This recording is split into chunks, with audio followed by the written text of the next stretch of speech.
Hi everyone, and a very warm welcome to all of you to this episode of Mahabharat Heroes and Their Stories. Draupadi. Draupadi, also referred to as Krishnaa, Panchali, and Yagyaseni, is the main female protagonist of the Hindu epic Mahabharata and the common consort of the five Pandava brothers Yudhishthira, Bhima, Arjuna, Nakul, and Sahadeva. She is noted for her beauty, courage, and polyandrous marriage. In Mahabharata, Draupadi and her brother Drishtadyumna were born from yagna of fire sacrifice, organized by King Drupad of Panchal. Arjun won her hand in marriage but had to marry the five brothers because of her mother-in-law's misunderstanding.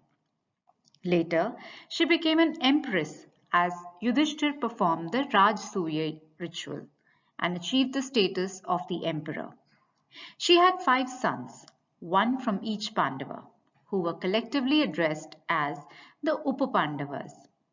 The most notable incident in Draupadi's life is the gain of dice at Hastinapur, where the Yudhishthir loses his possessions and wife, and she is humiliated by the Kaurava brothers and Karna. An attempt is made by Dushasana to disrobe her, but she is saved by the divine intervention of Krishna. Following the subsequent episodes, Draupadi and the Pandavas are exiled for 13 years. Significant events during this period include an attempted kidnapping by Jayadratha and death of Kichika. The exile is followed by the Kurukshetra war, where Draupadi loses her father, brothers, and her five children. After the war, she resumes her role as the empress for 36 years, after which she retires to the Himalayas along with her husbands. Draupadi is one of the Panchkanyas, or the five virgins of the ancient Hindu epic, as is her mother-in-law Kunti. The word Draupadi, literally meaning the daughter of Drupad, is a patronymic derived from the word Drupad, which means pillar. Like other epic characters, she is referred to by the multiple names in Mahabharata. Some of her other names and epithets are Krishna, one who has dark complexion. It is the birth name of Draupadi. Panchali, the one from Panchal. Yagnaseni, another patronymic derived from Drupad's another name, Yagnasena, literally meaning he whose army is sacrificial.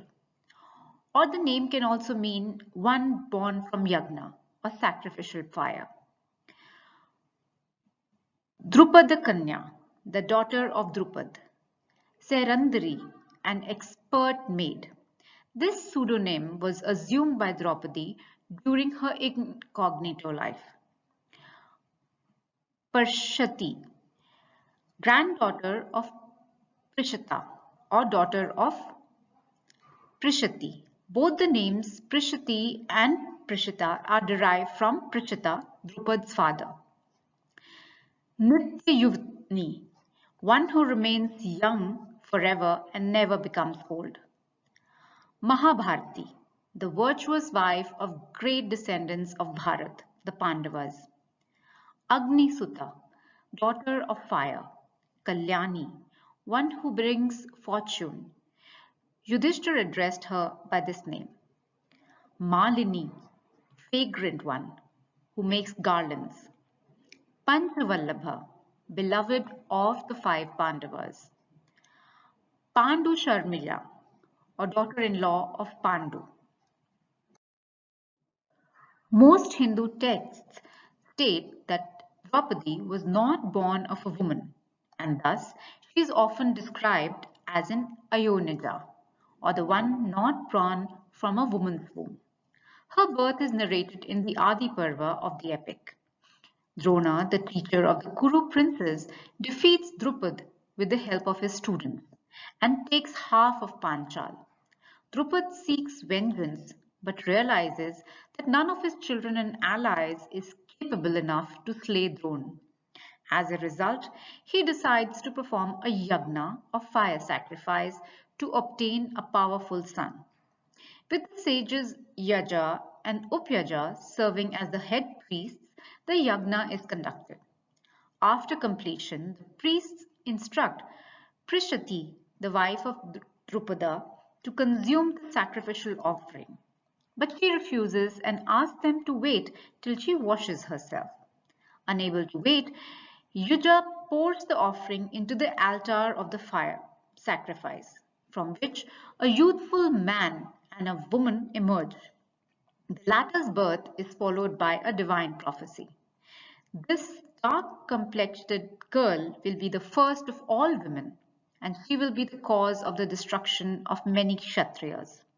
This slender waisted one will, in time, accomplish the purpose of the gods, and along with her, many a danger will overtake the Kauravas.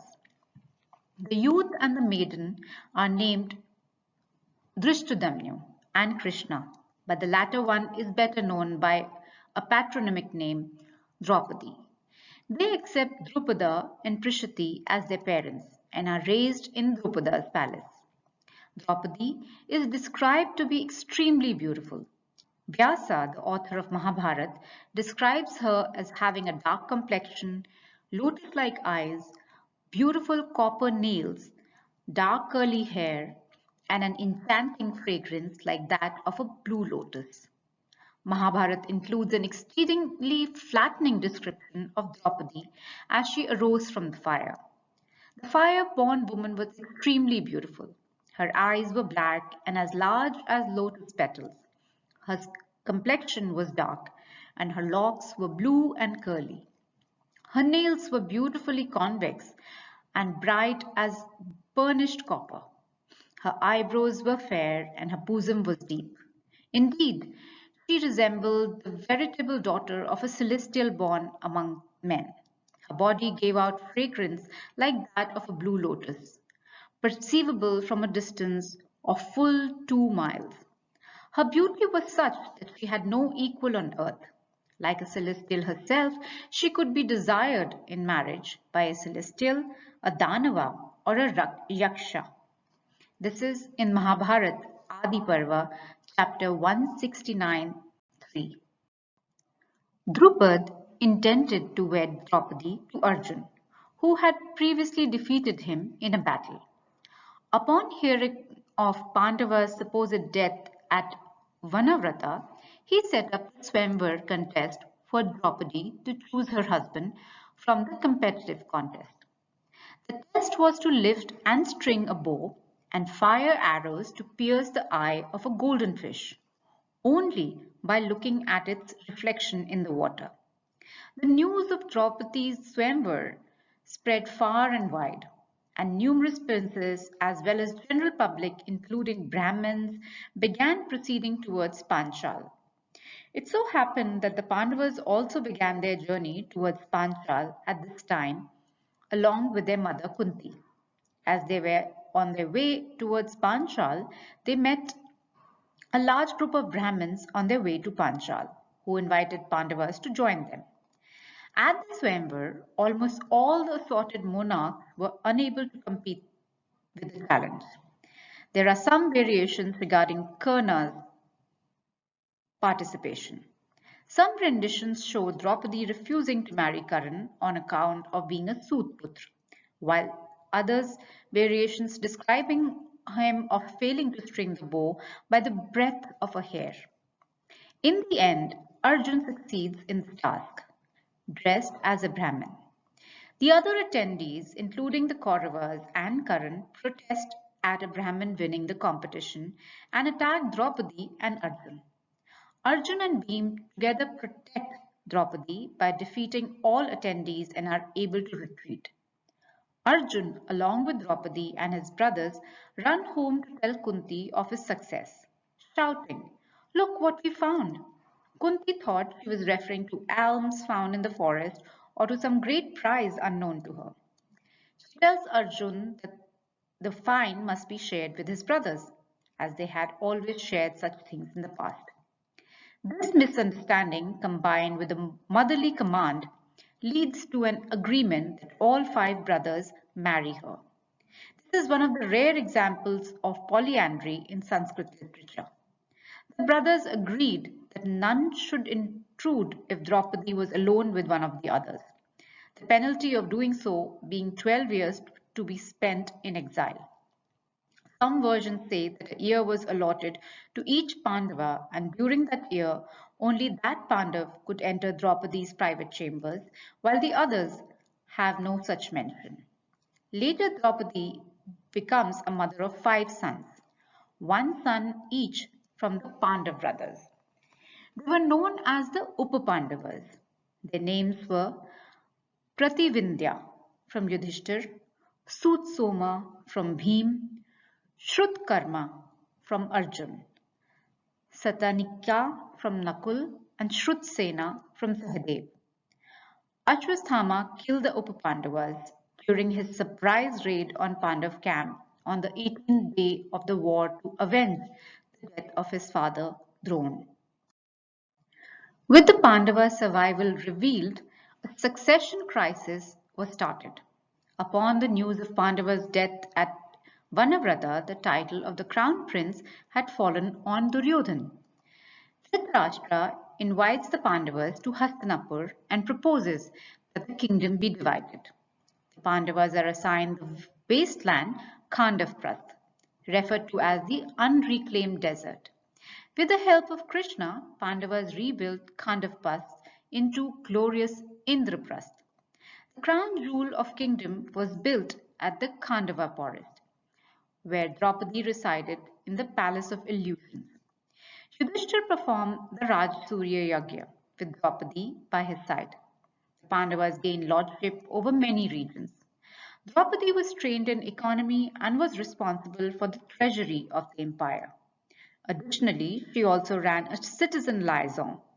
Her duties as a busy empress are mentioned in a famous conversation with Satyabhama, Krishna's favorite wife, during their exile. There is a popular myth that is believed to be the reason why Duryodhan hated Draupadi. Duryodhan and his entourage were exploring the kingdom during their visit to Yudhishthir's Rajsuya Yagna. While touring the grounds, an unsuspecting Duryodhan fell prey to one of the many illusions that could be seen all around the palace. When he stepped on the apparently solid part of the courtyard, there was a splash, and Duryodhan found himself waist deep in water, drenched from head to foot by the hidden pool. The myth is Draupadi and her maids saw this from the balcony with amusement and joke, Andhasya putra andha, meaning a blind man's son is blind. This famous story does not feature in Vedvyasa's Mahabharata, but is the figment of the imagination of a much later playwright. It gained immense popularity gradually, though repeatedly describing and depictions in various screens and written adaptations of the epic across the length and breadth of the country. In Vyasa's Sanskrit epic, the scene is quite different. It was Bhima, Arjun, and the twin brothers, along with their retinues, who had witnessed Duryodhan's fall and laughed along with their servants. In the Sanskrit text, Draupadi is not mentioned in the scene at all, either laughing or insulting Duryodhan. Nonetheless, Duryodhan felt insulted by the behavior of the four Pandavas, stroking his hatred for them. Later on, he went back to Hastinapur and expressed his immense agony on witnessing the riches of the Pandavas to his blind father, which was the root cause for inviting his cousins for the dice game. His main wish was to usurp the wealth of his cousins, which they had accumulated on account of the Rajsuya Yagna. Known to few during this conversation, Duryodhan mentions how he had observed Draupadi serving food to everyone, including physically challenged citizens, as the empress. He says to his father, "And O king, Yagnaseni, without having eaten herself, daily seeth whether everybody, including even the deformed and the dwarfs, had eaten or not. He then went on to express his wrath at having fallen into the pool of water and being laughed at mockingly, mainly by Bhima, followed by Arjun, Nakul, Sahadeva, and other menials in the palace. It was here where he fleetingly mentioned Draupadi's name, who, accordingly to Duryodhan, had joined in the laughter with other females. Whether Duryodhan was speaking an untruth or her name was later addition into his part of the text is debatable. Draupadi's laughter went on to be singled out and romanticized by writers for centuries as a cause for the dice game and the war. In Vyasa's Sanskrit epic, however, her role in the scene is trivial compared to the exaggerated treatment it has received in the popular adaptations. Together with his maternal uncle Shakuni, Duryodhan conspired to call on the Pandavas to Hastinapur and win their kingdom in the game of gambling. There is famous folklore that the plan's architect Shakuni had magic dice that would never disobey his will, as they were made from the bones of Shakuni's father. This story, however, is non-existent in the Sanskrit epic. As the game proceeds, Yudhishthira loses everything at first. In the second round, Yudhishthira's brother Nakul is at stake, and Yudhishthira loses him. Yudhishthira subsequently gambles away Sahadev, Arjun, and Bhim. Finally, Yudhishthira puts himself at stake and loses again. For Duryodhan, the humiliation of the Pandavas were not complete. He prods Yudhishthira that he has not lost everything yet. Yudhishthira still has Draupadi with him, and if he wishes, he can win everything back by putting Draupadi at stake. Inebriated by the game, Yudhishthira, to the horror of everybody present, puts Draupadi up as a bet for the next round. Playing the next round, Shakuni wins. Draupadi was horrified after hearing that she was staked in the game and now is a slave for Duryodhan. Duryodhan initially sends his charioteer Pratikaman to bring Draupadi out to the court. Pratikaman informs Draupadi about the incidents happened during the dice game. Draupadi questions Yudhishthira's right on her, as he had lost himself first and she was still the queen. Duryodhan's angry with Draupadi's question, commands his younger brother Dushasan to bring her to the court, forcefully if he must. Dushasan drags Draupadi to the court by the hair. Seeing this, Bhima pledges to cut off Dushasan's hands as he touched Draupadi's hair.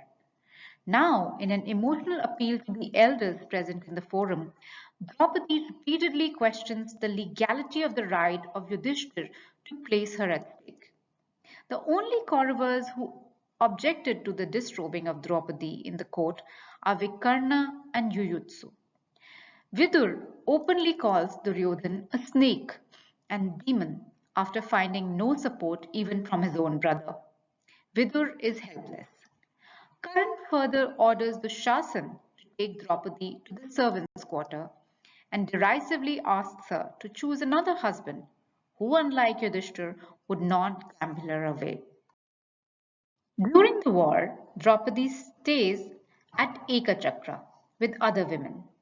On the 16th day, Bhima kills Dushasan, drinking his blood and fulfilling his oath.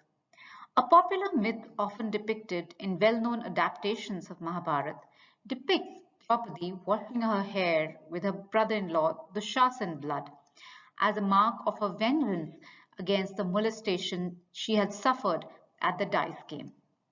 Though an extremely powerful and symbolic theme, this incident does not appear in Vyasa's Sanskrit Mahabharata. The first literary mention of the blood-washing theme appeared in Veni Samhara, or Braiding the Hair of Draupadi, a Sanskrit play written in the Pallava period by eminent playwright Bhattanarayan.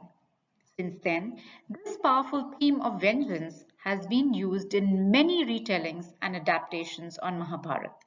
thus mistakenly attributing the authorship to Vedvyas. With this, we come to an end to this episode of Mahabharat and its heroes. Don't forget to like and subscribe. Until next time, this is your host, Madhulika Rajrahan, signing off. Stay healthy always. Narayan Narayan.